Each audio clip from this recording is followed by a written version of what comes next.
Hello student, welcome to PS tutorial. দেখো, আজকে video লেসনে আমরা ক্লাস 10-এর রায়মার্টিনের প্রশ্নবিচিত্রার জীবনবিজ্ঞানের মডেল কোশ্চেন পেপার 2 এর সম্পূর্ণ সমাধান আলোচনা করব। লাস্ট ভিডিও লেসনে আমরা মডেল কোশ্চেন পেপার 1-এর সম্পূর্ণ সমাধান আলোচনা করেছিলাম। সেই ভিডিওটির লিঙ্ক আমি উপরে আই বাটনে দিয়ে দেবো এবং নিচে ডেসক্রিপশন বক্সে দিয়ে দেবো, সেখান থেকে তোমরা কিন্তু দেখে নিও। দেখো, এই মডেল কোশ্চেন পেপার 2-তে বিভাগ কতে প্রথম প্রশ্ন রয়েছে নিউরোসিল বর্তমান। সঠিক উত্তর হবে অপশান খ, মস্তিষ্ক এবং সুষুম্না কাণ্ডে। 2 নম্বর প্রশ্ন, মানুষের চোখের লেন্স এর আকৃতি হলো। সঠিক উত্তর হবে অপশান গ, দ্বি উত্তল। এরপরে দেখো 1.3-তে রয়েছে ফ্লাজেলা কোন প্রাণীর গমনাঙ্গ। সঠিক উত্তর হবে অপশান গ, ইউগ্লিনার গমনাঙ্গ। এরপরে দেখো 1.4-এ রয়েছে ইনসুলিন ক্ষরিত হয় কোথা থেকে। সঠিক উত্তর হবে অগ্নাশয় থেকে, অগ্নাশয়ের আইলেটস অফ ল্যাঙ্গারহ্যান্সের বিটা কোষ থেকে। 1.5-এ রয়েছে উদ্ভিদের কাণ্ড এবং শাখা প্রশাখা সূর্যের আলোর দিকে বৃদ্ধি পায়, এটি হলো। সঠিক উত্তর হবে আলোক অনুকূলবর্তী চলন। 1.6 মাইটোসিসের যে দশায় সিস্টার ক্রোমোজোমগুলি আলাদা হয়ে যায় তা হলো। সঠিক উত্তর হবে অপশান গ, অ্যানাফেজ দশায়। 1.7 একটি উদ্ভিদের দেহকোষের ক্রোমোজোম সংখ্যা 10। এই উদ্ভিদের দেহকোষে মাইটোসিস কোষবিভাজনের পর অপত্য কোষের ক্রোমোজোম সংখ্যা কত হবে। সঠিক উত্তর হবে 10, কারণ মাইটোসিস হচ্ছে সমবিভাজন, এক্ষেত্রে অপত্য কোষের ক্রোমোজোম সংখ্যা জনিত্রী কোষের ক্রোমোজোম সংখ্যার সমান হয়। আচ্ছা, এরপরে 1.8-এ কী রয়েছে, কোষের শক্তিঘর নামে পরিচিত যে কোষ অঙ্গাণু সেটি হলো। সঠিক উত্তর হবে অপশান খ, মাইটোকন্ড্রিয়া। মাইটোকন্ড্রিয়াকে বলা হয় কোষের শক্তিঘর। এরপরে দেখো বিভাগ খ, বিভাগ খতে প্রথম প্রশ্ন রয়েছে যে 2.1-এ ড্যাশ হরমোন উদ্ভিদের জরা রোগ প্রতিরোধ করে। সঠিক উত্তর হবে অক্সিন হরমোন। 2.2 নিউরন বা স্নায়ুকোষগুলি সম্মিলিত হয়ে ড্যাশ গঠন করে। সঠিক উত্তর হবে স্নায়ুতন্ত্র। 2.3 ড্যাশ কোষ বিভাজনে স্পিন্ডিল বা বেমতন্তু গঠন হয় না। সঠিক উত্তর হচ্ছে অ্যামাইটোসিস। অ্যামাইটোসিস। নিচের বাক্যগুলি সত্য অথবা মিথ্যা নিরূপণ করো। 2.4 বীজের দেহজ বৈশিষ্ট্য জীবের দেহজ বৈশিষ্ট্য নির্ধারক ক্রোমোজোমকে অটোজোম বলা হয়, এটা হয়ে যাবে সত্য। নেক্সট হচ্ছে 2.5 ডিএনএতে অ্যাডিনিন হাইড্রোজেন বন্ধনী দিয়ে গুয়ানিনের সঙ্গে যুক্ত হয়, এটা হয়ে যাবে মিথ্যা, কারণ অ্যাডিনিন হাইড্রোজেন বন্ধনীর দ্বারা থাইমিনের সঙ্গে যুক্ত হয়। এরপরে দেখো অগ্নাশয় একটি মিশ্রগ্রন্থি, এটা হচ্ছে সত্য। এরপরে দেখো স্তম্ভ এ এবং স্তম্ভ বি মেলাতে হবে। স্তম্ভ এতে 2.7-এ কী রয়েছে, ক্রোমোজোমের যে অংশে এনওআর থাকে সেটা হচ্ছে গৌণ খাঁজ, অর্থাৎ এটা হয়ে যাবে গ। তারপর হচ্ছে রেটিনা, রেটিনা হচ্ছে স্নায়ুবিক স্তর, এটা হয়ে যাবে খ।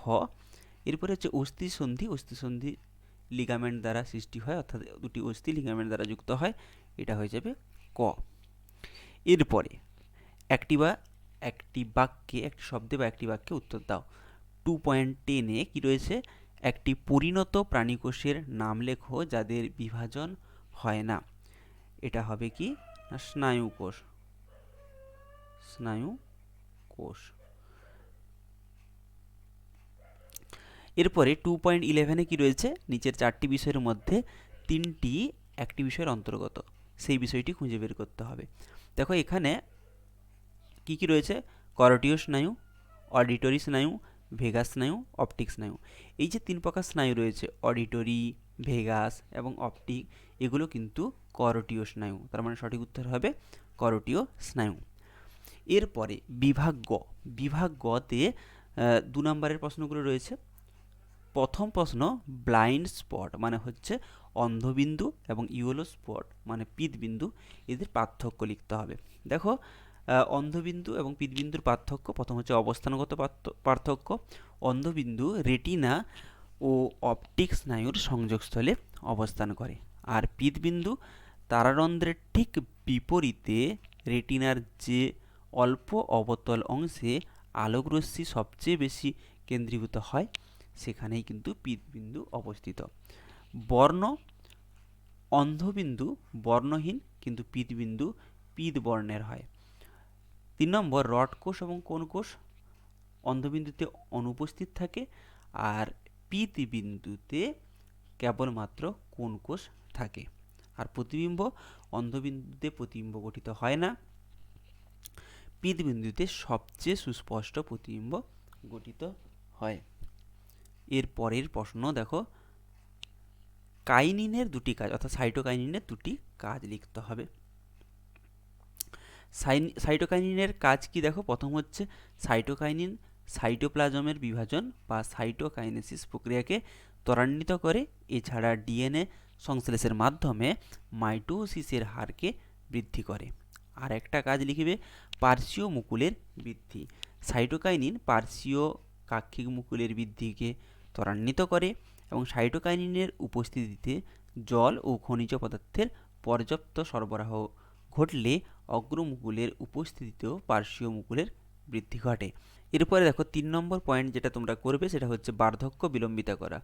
সাইটোকাইনিন পাতা এবং অন্যান্য অঙ্গের বার্ধক্য প্রতিরোধ করে, একই সঙ্গে এই হরমোন উদ্ভিদের তাপ এবং রোদ প্রতিরোধ ক্ষমতা বৃদ্ধি করে। এর ফলে বয়স বাড়ার সঙ্গে সঙ্গে পাতার ক্লোরোফিল নষ্ট হয় না এবং ফুল এবং ফল দীর্ঘদিন সতেজ থাকে। একে রিচমন্ড ল্যাং প্রভাব বলে। এর পরের প্রশ্ন অর্থাৎ 3.3-তে রয়েছে, হরমোন ক্রিয়ার নেগেটিভ ফিডব্যাক নিয়ন্ত্রণ বলতে কি বোঝো? এর উত্তরটি দেখো, প্রথমে এটা আমাদের জানতে হবে যে ফিডব্যাক নিয়ন্ত্রণ কি। দেখো, একটি অন্তঃক্ষরা গ্রন্থি অর্থাৎ নিয়ন্ত্রক গ্রন্থি থেকে নিঃসৃত ক্ষরণ পদার্থ অপর কোনো অন্তঃক্ষরা গ্রন্থিকে হরমোন ক্ষরণে উদ্দীপনা প্রদান করে এবং ক্ষরিত হরমোন দ্বারা রেগুলেটর গ্রন্থির কাজ নিয়ন্ত্রিত হয়, তখন তাকে ফিডব্যাক নিয়ন্ত্রণ বলা হয়। তো এখন নেগেটিভ ফিডব্যাক নিয়ন্ত্রণ কি সেটা একটা উদাহরণের সাহায্যে আমরা বুঝে নেব। দেখো, নেগেটিভ ফিডব্যাক, রক্তে যদি থাইরক্সিনের মাত্রা স্বাভাবিকের তুলনায় বেড়ে যায়, তাহলে বেড়ে গেলে মস্তিষ্কের হাইপোথ্যালামাস উদ্দীপিত হয় এবং হাইপোথ্যালামাস যখন উদ্দীপিত হয় তখন টিআরএইচ অর্থাৎ থাইরোট্রপিন রিলিজিং হরমোন ক্ষরণটা কি হয় না, বাধাপ্রাপ্ত হয়।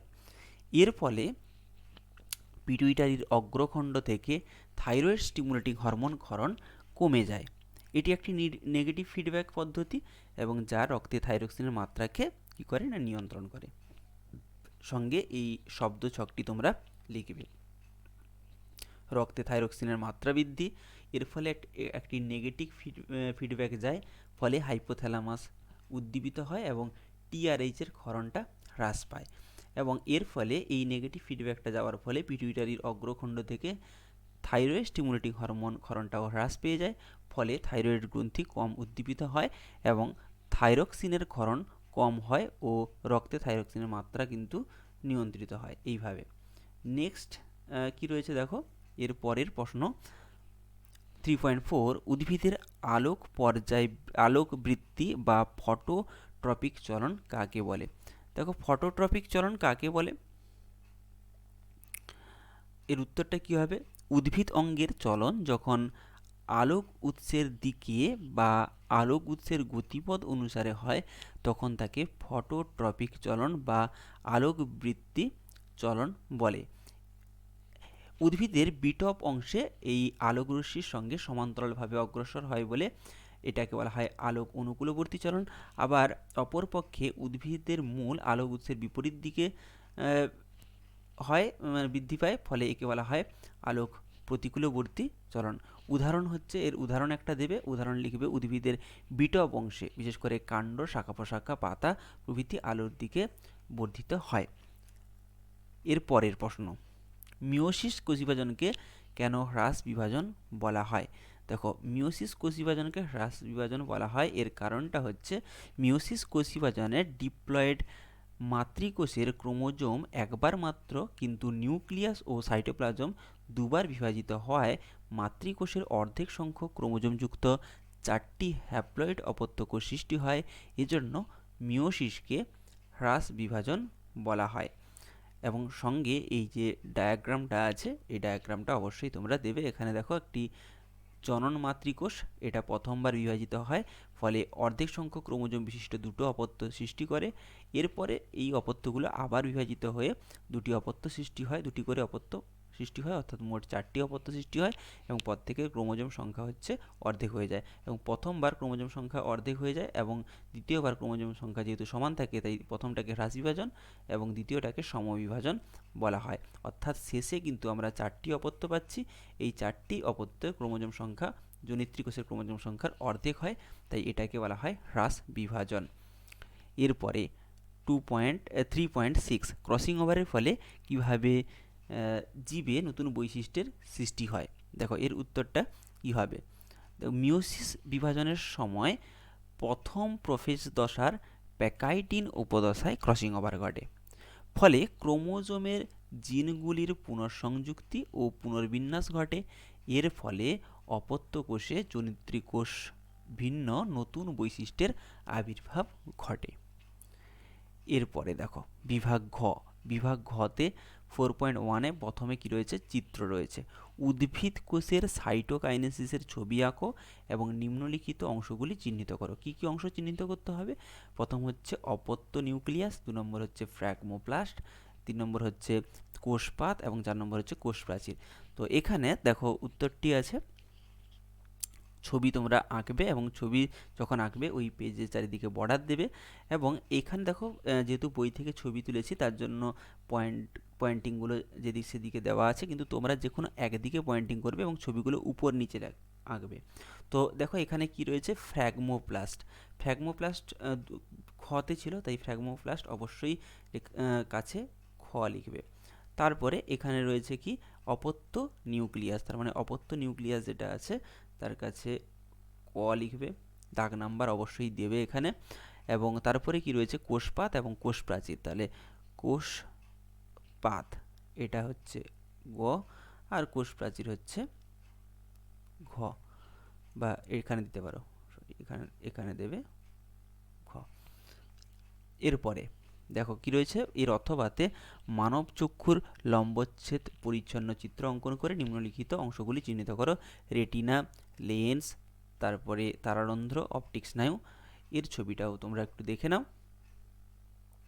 এখানে আবারও বলছি পয়েন্টিংগুলো কিন্তু চারিদিকে করা আছে, তোমরা শুধুমাত্র ডান দিকে পয়েন্টিং করবে, ডান দিকে এরকম একটা স্ট্রেট দাগ দেবে, সেই অনুযায়ী তোমরা কি করবে না পয়েন্টিং করবে। সাপোজ এখানে একটা পয়েন্টিং দেওয়া আছে যে রেটিনা, তার মানে রেটিনা কি হবে, এখান থেকে এরকম একটা দাগ দেবে, দাগ দেওয়ার পরে এখানে লিখবে রেটিনা, কোনো অ্যারো এইভাবে অ্যারো চিহ্ন দেবে না, এটা ভুল পদ্ধতি, শুধুমাত্র একটা দাগ দেবে এবং আমরা এর পয়েন্টিংটা করবে। তাহলে এরপরে দেখো কি রয়েছে, 4.2 ট্রপিক চলন কাকে বলে, উদ্ভিদের বিভিন্ন প্রকার ট্রপিক চলন উদাহরণ সহ ব্যাখ্যা করো।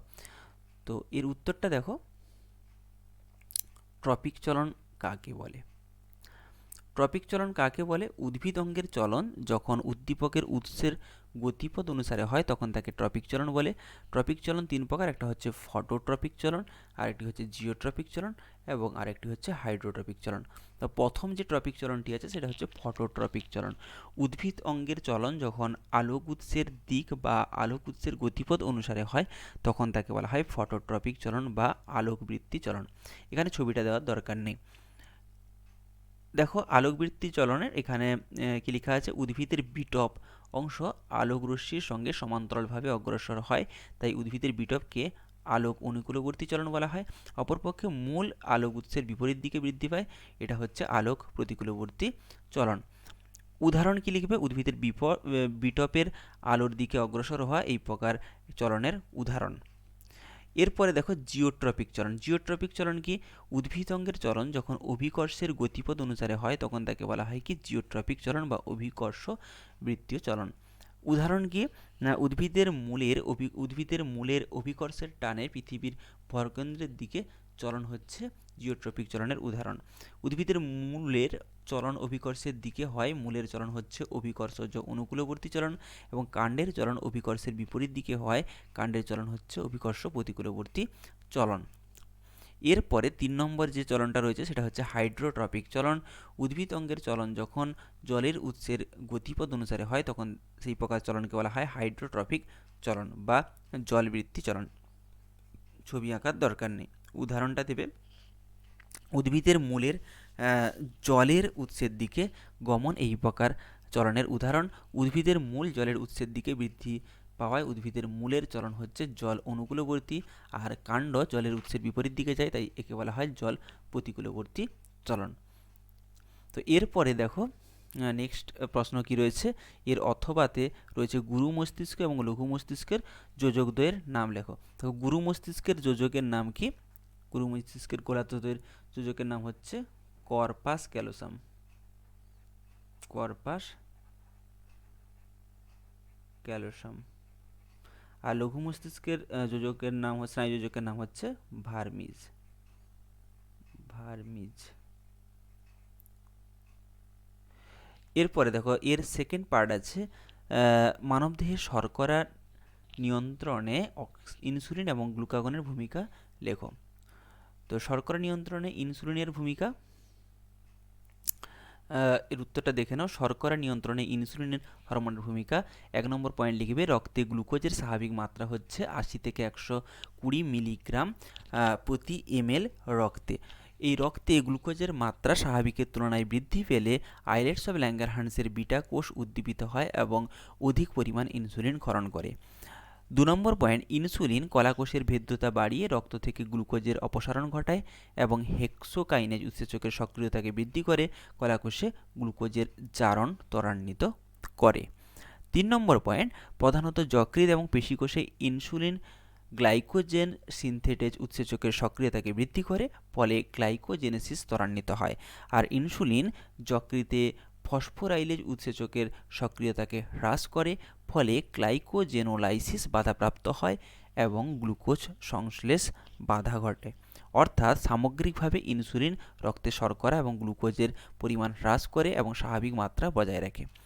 আর এই শর্করার মাত্রা বজায় রাখতে গ্লুকাগন কী ভূমিকা পালন করে দেখো না, রক্তে গ্লুকোজের স্বাভাবিক মাত্রা যদি কমে যায় তখন আইলেটস অফ ল্যাঙ্গারহ্যান্সের আলফা কোষ উদ্দীপিত হয় এবং অধিক পরিমাণে গ্লুকাগন ক্ষরিত হয়। আর অধিক পরিমাণে গ্লুকাগন ক্ষরিত হলে গ্লুকাগন প্রধানত যকৃতে গ্লাইকোজেনকে বিশ্লিষ্ট করে গ্লুকোজে পরিণত করে এবং রক্তে গ্লুকোজের পরিমাণটাকে বৃদ্ধি করে। এবং 3 নম্বর হচ্ছে, এছাড়া গ্লুকোনিওজেনেসিসের মাধ্যমে গ্লুকোজ সংশ্লেষ বৃদ্ধি করে এবং সামগ্রিকভাবে গ্লুকাগন হরমোন গ্লুকোজ এবং সংশ্লেষ ত্বরান্বিত করে, রক্তে শর্করা এবং গ্লুকোজের পরিমাণটাকে বাড়ায় ও স্বাভাবিক মাত্রা বজায় থাকে। তো এইভাবে তোমরা এর যে শব্দ ছকটা আছে সেটা দিতে পারো। এরপরে দেখো নেক্সট কোয়েশ্চেন কি রয়েছে, নেক্সট হচ্ছে 4.3। 4.3তে রয়েছে যে একটি কোষের বিভিন্ন বিন্দুতে স্বাভাবিক নিয়ন্ত্রণ যদি নষ্ট হয় তাহলে কি ঘটতে পারে। একই সঙ্গে রয়েছে জীবের বৃদ্ধি, প্রজনন এবং ক্ষয়পূরণ কিভাবে কোষবিভাজন দ্বারা নিয়ন্ত্রিত হয় তা বিশ্লেষণ করো। অর্থাৎ দ্বিতীয় পয়েন্টে যেটা রয়েছে সেটা হচ্ছে বৃদ্ধি, প্রজনন এবং ক্ষয়পূরণ প্রভৃতি কিভাবে কোষবিভাজন দ্বারা নিয়ন্ত্রিত হয়, তার মানে হচ্ছে কোষবিভাজনের গুরুত্বটা জানতে চেয়েছে। তো এর উত্তরগুলো দেখো কি হবে। প্রথমে হয়েছে যদি কোষচক্রের নিয়ন্ত্রণ বিন্দুগুলো নষ্ট হয় তাহলে কি হবে না, কোষচক্রের নিয়ন্ত্রণ বিন্দুগুলিতে নিয়ন্ত্রণ নষ্ট হলে নিম্নলিখিত ঘটনাগুলি ঘটবে। প্রথমত কি ঘটবে না, আরএনএ, প্রোটিন এবং ডিএনএর সংশ্লেষ ব্যাহত হবে। দ্বিতীয়ত ক্রোমোজোমের ঘনীভবন, বেমের সজ্জা, মেটাফেজ প্লেট গঠনে অ্যানাফেজ চরণ প্রভৃতি নষ্ট হয়ে যাবে। আর তৃতীয়ত হচ্ছে কোষচক্রের নিয়ন্ত্রণ হারিয়ে যায় এবং ফলে কোষ অতি দ্রুত বিভাজিত হতে শুরু করে এবং জীবদেহে টিউমার সৃষ্টি হয়, যা পরবর্তীকালে ক্যান্সার রোগের সম্ভাবনা অনেকাংশে বাড়িয়ে দেয়। আর এর সেকেন্ড যে পার্টটা ছিল সেটা হচ্ছে কোষবিভাজনের তাৎপর্য অ্যাকচুয়ালি জানতে চেয়েছে। অর্থাৎ এক্ষেত্রে দেখো বৃদ্ধি কি না, জীব দেহ বৃদ্ধির জন্য কোষবিভাজন হয়, কোষ বিভাজিত হয়ে কোষের সংখ্যা বাড়ে, ফলে জীবদেহের বৃদ্ধি ঘটে। 2 নম্বর ছিল ক্ষয়পূরণ, বাধাপ্রাপ্ত স্থানে মেরামতি আঘাতপ্রাপ্ত স্থানে হবে, আঘাতপ্রাপ্ত স্থানে মেরামতির জন্য কোষ বিভাজিত হয়। আর 3 নম্বর হচ্ছে প্রজনন বা বংশবিস্তার, কোষবিভাজনের দ্বারা এককোষী জীবদের বংশবিস্তার ঘটে। এছাড়া রেণু উৎপাদন ও গ্যামেট উৎপাদনের জন্য কিন্তু কোষ বিভাজিত হয়।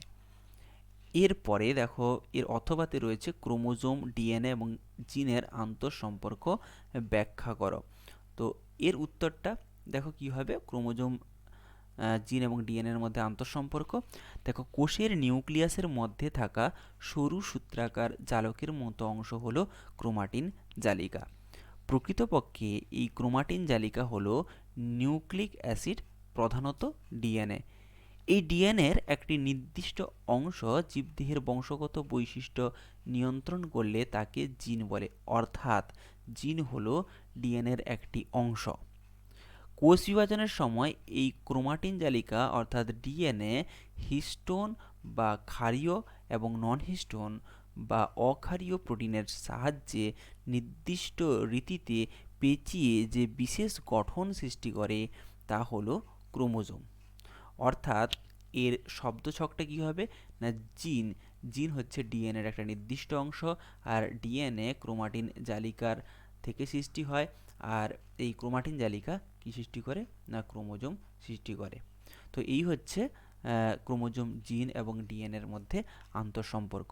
তো এই ছিল তোমাদের যে মডেল কোয়েশ্চেন পেপার 2 এর সম্পূর্ণ সমাধান। আশা করি ভিডিওটি তোমাদের কাছে খুবই হেল্পফুল হয়েছে। পরবর্তী ভিডিও লেসনে আমরা মডেল কোয়েশ্চেন পেপার 3 এর সম্পূর্ণ সমাধান আলোচনা করব। তো ভিডিওটি যদি ভালো লাগে তাহলে অবশ্যই লাইক করো, কমেন্ট অবশ্যই করবে তোমরা কমেন্ট বক্সে গিয়ে, এবং বন্ধুর সঙ্গে শেয়ার করবে। আর চ্যানেলে যদি নতুন হও চ্যানেলটি অবশ্যই সাবস্ক্রাইব করো। Thank you.